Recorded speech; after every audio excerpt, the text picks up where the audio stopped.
This story is titled, Divorcing My Wife After She Admitted to an Affair. She only stayed because I earned more than her affair partner. Hey everyone, if you're enjoying these stories and want to support the channel, don't forget to hit that subscribe button. It really helps our channel. Now let's start the video. OP starts by saying, Hey guys, first time poster here. Hey Reddit. I never thought I'd be here typing all this out, but life has a way of pulling the rug out from under you, huh? I'm a 46-year-old guy, married for 19 years to my wife, who's 48. We have 2 kids, and while life wasn't perfect, I thought we were doing okay, at least until recently. Now, I don't even know anymore. So, here's the thing. A couple of weeks ago, my wife had a girls' night out with her best friend Sarah. These nights weren't unusual. She's been doing them every now and then for years, and I never questioned it. I trusted her. Stupid me, right? She left around 7 p.m., saying she wouldn't be too late, but she didn't come home until 3 a.m. That was already a red flag. She stumbled in, not drunk, but definitely off. Like, emotionally. Her face was blotchy like she'd been crying. She sat me down and just started talking. She told me Sarah had set her up on a blind date that night. A blind date. My wife? The woman I've been married to for almost 2 decades. The mother of my kids. She explained that Sarah thought it would be fun and that it wasn't serious. I just sat there, trying to process the words coming out of her mouth. She swore up and down that nothing happened. She said the guy was someone Sarah had slept with recently, and she felt it was wrong the moment she agreed to it. She said she just went to meet him, but didn't do anything. Then came the tears. Full-on waterworks. She begged me to forgive her, saying she made a mistake and that she wanted to fix things. I wanted to believe her. I really did. But something didn't sit right. The whole story just felt off. Why would Sarah randomly set her up if she hadn't given her a reason to? I mean, what kind of friend does that unless they've been told it's okay? And why would my wife even agree to it in the first place? Then she made a comment that just hit me in the gut. She said the guy worked at a sawmill but didn't make much money, and that's why she realized I was the better option. It wasn't even about me as a person. It was about my paycheck. I couldn't believe what I was hearing. I just stared at her. My mind was racing. It wasn't just that she went on this date. It was that she'd actively considered replacing me, shopping for a better deal, so to speak. I didn't blow up or yell. I didn't throw things or demand answers. I just went numb. I told her I needed some time to think and went to bed. I couldn't even look at her. The next day, she acted like everything was normal, but inside, I was completely broken. A few days later, more things started to come to light. Sarah and my wife had a huge fallout. Suddenly, the woman who'd been her best friend for years was a manipulative liar and a jealous witch. My wife kept saying Sarah was trying to ruin her life and that she couldn't trust her anymore. It didn't take a genius to figure out what was happening. Sarah probably knew everything. Maybe she even threatened to tell me the whole story. And my wife? She was trying to get ahead of it by giving me just enough of the truth to seem honest. But the more I thought about it, the more I realized how much she was holding back. Little things started clicking into place. The late-night texts she'd hide from me. The times she was suddenly too busy for family plans. Even the way she'd been dressing differently over the past few months, like she was trying to impress someone. You know what hurt the most? Wasn't even the idea that she might have cheated. It was the fact that she could do something like this to me and our kids. We've built a life together. We've been through hard times, raised 2 amazing kids, and I thought we were a team. I couldn't get over the fact that she was willing to throw all of that away. For what? A guy who works at a sawmill and couldn't even hold her interest? And if he did have a good job, would she have left me for him? I don't know if she thought confessing would fix things, or if she was just trying to control the narrative. Either way, it backfired. She didn't give me closure or clarity. She just made me question everything about our marriage and who she really is. So now I'm here. I haven't confronted her again yet because I need to be smart about this. I've started getting my financials in order. I've been looking at apartments and thinking about what a separation would look like. It sucks because we've got 2 kids, and they don't deserve to have their world blown up because of her selfishness. I haven't told anyone in my real life yet. Not family, not friends. Just you, Reddit. I don't know why I'm even posting this. Maybe I just need to get it off my chest. Maybe I'm looking for advice. All I know is, something broke inside me that night. I don't feel angry or sad anymore. I just feel done. Done with her lies. Done with pretending everything is okay. Done with trying to hold this marriage together by myself. Thanks for reading. I'll update if anything changes, but for now, I'm just trying to figure out my next move. Update 1 point. Hey Reddit, back again with more of this mess. And let me tell you, it only gets worse. If you thought the confession was bad, The aftermath has been a whole new level of chaos. I've been sitting with this for a few weeks now, and the more I think about it, the more I realize how deep this betrayal goes. So, after my wife's confession, things started falling apart. Fast. First, there was her fallout with Sarah. Now, these two have been best friends for years. Like, call each other 3 times a day, best friends. But after that night, it was like they couldn't stand each other. I overheard my wife on the phone screaming about how Sarah was a toxic liar and how she was trying to ruin her life. At first, I thought maybe Sarah was the one who pushed her into the blind date. But the more I listened, I started eavesdropping. Don't judge me. The more I realized my wife wasn't mad about what Sarah did. She was mad about what Sarah might say. It hit me like a ton of bricks. Sarah knew more than my wife had told me.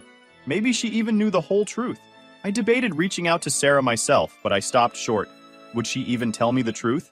And honestly, did I really want to hear it from her? My gut was already screaming that my wife hadn't told me everything. Every time I replayed her confession in my head, the timeline felt messier, and the story had more holes than Swiss cheese. For one, why did she come home at 3 a.m. if nothing happened?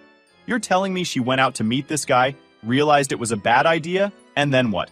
Sat in the parking lot for 8 hours contemplating life? Nah, that doesn't track. Then there's the whole thing about the guy.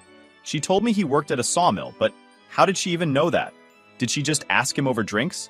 Or was it because she'd already been seeing him? The more questions I asked myself, the angrier I got. And here's the kicker. She started acting weird around me. Like, really weird. Suddenly, she was being overly nice. Cooking dinners, cleaning up more than usual, even trying to initiate. Well, you know. It felt fake, though. Like she was trying to distract me from digging any deeper. But what really tipped me off was her phone. My wife has always been glued to her phone, but now it's on lockdown. She used to leave it lying around the house, but now it's either in her pocket or face down on the counter. I asked her why, and she got defensive, saying something about work stuff. She doesn't even have a job. I knew I had to figure out what was going on, so I started paying more attention. I'm not proud of this, but I went through our phone bill. You can see who someone's been texting and calling if you really want to. And let me tell you, there were a lot of calls and texts to Sarah in the weeks leading up to that night. But after the fallout, nothing. Zero. It was like they'd gone from besties to strangers overnight. At this point, I couldn't ignore the red flags anymore. I started putting pieces together, and what I found made me sick to my stomach. A few months ago, she started dressing differently. Tighter clothes, more makeup, even perfume. I didn't think much of it at the time. I figured maybe she was just trying to feel good about herself. But now, feels like she was trying to impress someone. Then there were the nights she'd suddenly have errands to run, or times she'd go out for hours and come back with nothing to show for it. I chalked it up to her needing space. But now I'm wondering if she was meeting someone. The hardest part is that I don't have solid proof. It's all these little things adding up, but no smoking gun. And honestly, even if I did have proof, would it matter? The trust is gone. Every time I look at her now, I feel like I'm staring at a stranger. Meanwhile, she keeps trying to act like everything's fine. She's talking about planning a family trip for the holidays and asking me to sit down and watch TV with her like we're some happy couple. It's surreal. I've started pulling away, and I think she notices. I'm not as chatty as I used to be. I don't initiate conversations or touch her anymore. I moved into the guest room, and she hasn't even asked me why. Maybe she knows. Maybe she's just hoping I won't follow through with leaving. I've been spending a lot of my time working on my escape plan. I've talked to a lawyer, started looking at apartments, and made a spreadsheet of all our financials. The lawyer told me to be patient and get everything in order before making a move. So that's what I'm doing. It's not easy, though. We live in a small town, less than 900 people, and everyone knows everyone. If I leave, it's going to be messy. People will talk. The kids will be caught in the middle, and I hate that. They don't deserve this. But what's the alternative? Staying in a marriage where my wife clearly doesn't respect me? Pretending everything's fine while she's sneaking around behind my back? I can't do it. I won't. I know some of you might think I should confront her again, but I'm not ready for that. Not yet. I need to be smart about this. She blindsided me with her confession, and I'm not going to let her catch me off guard again. For now, I'm playing the long game. I've started working out again, trying to channel all this anger and pain into something productive. It's not much, but it's better than sitting around stewing in it. I don't know where this road is going to take me, but I know I can't keep living like this. I deserve better. My kids deserve better. Thanks for listening, Reddit. I'll keep you posted. Update 2.0. Hey Reddit, I'm back and things have somehow managed to get even more complicated. After the whole mess with the blind date and everything I uncovered afterward, I was already mentally done with my marriage. But life had a different plan, and now I'm tangled in a situation I wouldn't wish on my worst enemy.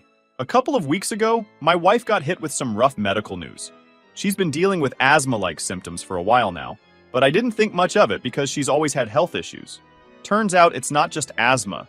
It's something called eosinophilic asthma. Apparently, it's an autoimmune disorder where her white blood cells attack her lungs. The doctor said it can lead to scarring and other serious issues if it's not treated. Here's the kicker. The treatment is insanely expensive. There's only one medication on the market that can manage her condition. And even with insurance, the copay is $13,000. Yeah, you read that right. $13,000. When she told me, I honestly didn't know how to feel. On one hand, I wouldn't wish that kind of diagnosis on anyone, not even someone who's betrayed me. But on the other hand, I couldn't help but feel like the timing was convenient. She's suddenly all about saving the marriage, bending over backward to please me, and even setting up couples counseling. She says it's because she wants to fix things. But I can't shake the feeling that it's more about keeping access to my insurance. Without it, there's no way she can afford the treatment. Her Medicaid covers the bulk of it, only if there's another primary insurance in place, mine. I'll be honest, I've been struggling with a lot of guilt over this. I don't want to abandon her in a time of need, but I also can't ignore everything that's happened. It's a constant tug of war in my head. So let's talk about the counseling. She suggested it, and at first I thought, okay, maybe this will help us communicate better. Maybe I'll finally get some real answers. Spoiler alert, it didn't go that way. The first session was basically her laying out everything I've ever done wrong in our marriage. Some of it was fair. I'm not perfect, and I've made my share of mistakes. But a lot of it felt like a stretch. She complained about me working long hours, which I do to keep us financially afloat. She brought up times I wasn't emotionally available, which is rich coming from someone who went on a blind date behind my back. The therapist tried to keep things balanced, but it felt like my wife dominated the conversation. It wasn't until the second session that the therapist started to push back a little. She asked my wife why she thought it was okay to agree to a blind date in the first place. My wife dodged the question, saying it was a lapse in judgment and that she regretted it. By the third session, things really hit the fan. The therapist asked her, "If you're so quick to point out his faults, what are some things you've done wrong in the marriage?" That was all it took for my wife to lose it. She started yelling, saying the therapist was biased and that we were supposed to be there to fix me, not her. It was honestly embarrassing.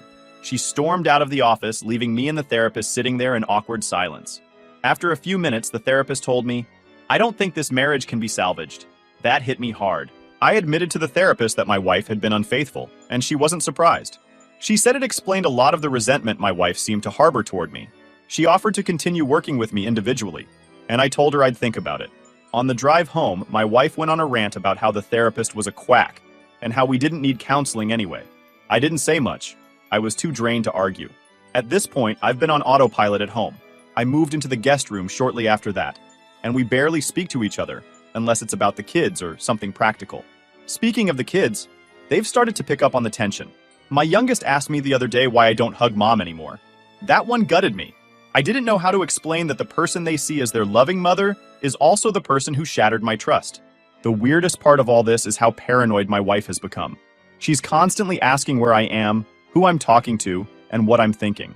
It's like she knows I'm planning my exit, but can't figure out when or how I'm going to do it. She's trying to act like everything's fine, but I see through it. I've been keeping a low profile, working on getting everything in order. I've spoken to a lawyer about what a divorce would look like, especially with her medical situation. The lawyer said her diagnosis could complicate things because she'll likely push for spousal support to cover her treatment. That's another layer of stress I don't need. I've also started going to the gym again. It's been years since I worked out regularly, but I needed an outlet for all this anger and frustration. Lifting weights has been oddly therapeutic. Every time I pick up a dumbbell, I imagine I'm lifting all the crap she's put me through and throwing it away. It sounds cheesy, but it helps. I don't know where things are going from here. Part of me feels guilty for even considering leaving when she's dealing with a serious health issue, but the other part of me knows that staying would only prolong the inevitable.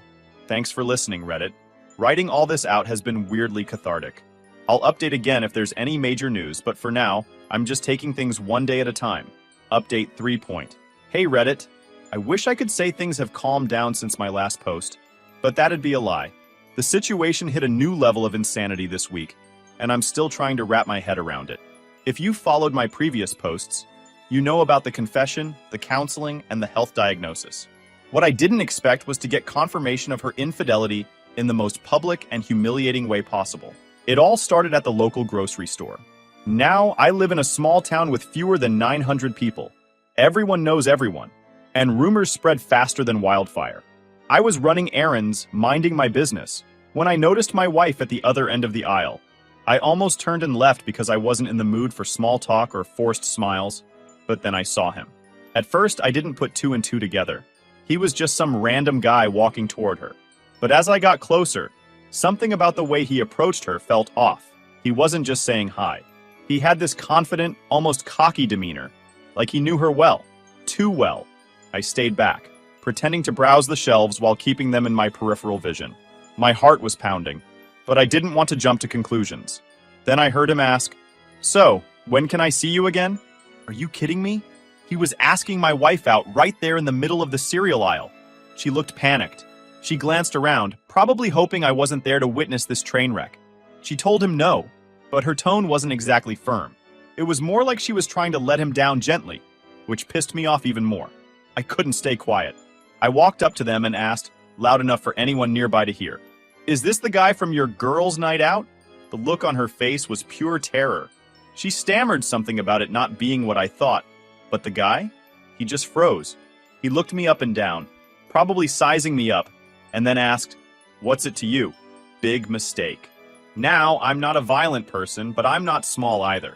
I'm 6 feet 2 inches, 250 pounds, and I've been hitting the gym hard lately. This guy? He was maybe 5 feet 9 inches and 150 pounds soaking wet. I stepped closer and he backed up into the shelf. I didn't touch him, but my presence alone was enough to make him start stuttering. "I've been her husband for 19 years, I said, keeping my voice low but firm. "So yeah, it's a lot to me." He panicked. He started apologizing, saying he didn't know she was married. Then, without me even asking, he admitted they'd slept together. My wife tried to interrupt, crying and begging me to stop, but I wasn't done. I told him to get out of my sight and that if I ever saw him again, it wouldn't end well for him. He practically sprinted out of the store. My wife was sobbing by then, but I didn't care. I just looked at her and said, "Now I know everything I need to know." I left her there crying in the middle of the aisle and went home. I didn't even feel angry anymore, just numb. For weeks, I'd suspected she was lying about that night, but hearing it confirmed was like a punch to the gut. When she got home, she tried to explain, but I shut her down. I told her I wasn't interested in excuses or half-truths anymore. She admitted that she'd slept with him, but insisted it was a mistake, and that she regretted it immediately. Here's the thing. I might have been able to believe her if she'd come clean from the start, but the way she trickled the truth out over weeks, only confessing when she had no other choice, that killed any chance of reconciliation for me. Since that day, I've been walking around in a fog. I feel like I'm living someone else's life, like this can't possibly be my reality. I look at her and wonder how she could do this to me, to our family. It's like I don't even know who she is anymore. The kids have picked up on the tension, and it's breaking my heart. They don't understand why mom and dad barely speak to each other, or why dad doesn't sleep in the same room anymore. I've been putting on a happy face for their sake, but it's exhausting. To make matters worse, we've started running into this guy all over town. That's the downside of living in a place this small. You can't escape people. He avoids me like the plague, but my wife? She looks like she wants the ground to swallow her whole every time she sees him. At this point, I'm just waiting for the right moment to serve her divorce papers. I've been working with my lawyer to get everything lined up, and it's taking longer than I'd like, but I want to make sure everything is airtight. I don't want her to have any way to wiggle out of this. I've been spending a lot of time at the gym, trying to channel all this anger and pain into something productive. It's the only place where I feel like I have any control over my life right now. I've also started journaling, which is how I've been able to process some of these emotions. Writing it all down helps, but it doesn't erase the hurt. I don't know what the future holds, but I know I can't stay in this marriage. She's tried to apologize and make things right, but it's too little, too late. The damage is done, and there's no going back. Thanks for listening, Reddit. Your support has meant more to me than I can say. I'll update again when there's more to share. For now, I'm just taking it one day at a time. Update 4. Hey Reddit, I think this might be my last update for a while. A lot has happened since the grocery store encounter, and I've reached a point where I can't keep spinning my wheels emotionally. The more I think about everything, the clearer it becomes that I need to move forward with purpose. I've been quietly working behind the scenes, getting my plans together while trying to keep things steady for the kids. Let's start with the practical stuff. After the grocery store confrontation, I knew I needed to protect myself legally and financially. I've been in contact with one of the toughest divorce attorneys in the area, someone a friend recommended to me. She didn't sugarcoat anything, which I appreciated. The big issue is, of course, my wife's medical condition. Her diagnosis makes things complicated, because the courts might look at me as her financial lifeline. My lawyer explained that even if I can argue that the marriage is over due to her infidelity, there's still a chance I'll be required to provide spousal support, especially since she hasn't worked in over 20 years. That stings, but I'd rather deal with it than stay trapped in this sham of a marriage. The insurance situation is another headache. Right now, her medication costs are covered because my work insurance is primary, and Medicaid kicks in as secondary. If I leave, that dynamic changes. Medicaid would still cover her, but she might face huge copays or have to fight to keep her coverage. I feel for her in that regard, I really do. But it's hard to summon sympathy for someone who only seemed to appreciate what I brought to the table after she got caught cheating. I'm documenting everything now. Finances, her diagnosis, her lack of income, and even the fact that I've been the sole provider for nearly 2 decades. It's tedious, but my lawyer says it'll be crucial during the divorce proceedings.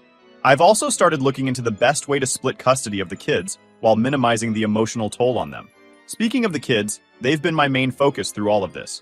I've been trying to maintain some sense of normalcy for them, but it's hard when the tension at home is so thick you could cut it with a knife. My oldest is a teenager, and I think they've started to piece together that something's wrong. They've been spending more time in their room, which hurts because we used to be so close. My youngest, on the other hand, is still blissfully unaware.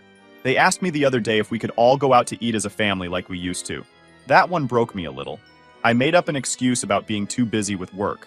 But the truth is, I can't sit across from my wife and pretend everything's fine. Now, on to my wife. Since the grocery store incident, she's been a mess. She's constantly trying to apologize or start conversations about us. But I've shut all of that down. I've told her we can talk about practical matters, bills, schedules, the kids, but anything beyond that is off limits. I can see the panic in her eyes every time I walk past her without saying a word. What's infuriating is how she's trying to guilt me into staying. She keeps bringing up her medical condition, saying things like, "I don't know how I'll survive without your support." The old me might have fallen for that, but not anymore. I see it for what it is. Manipulation. She also keeps asking where I'm going when I leave the house. It's like she's convinced I'm planning something. And in a way, she's right.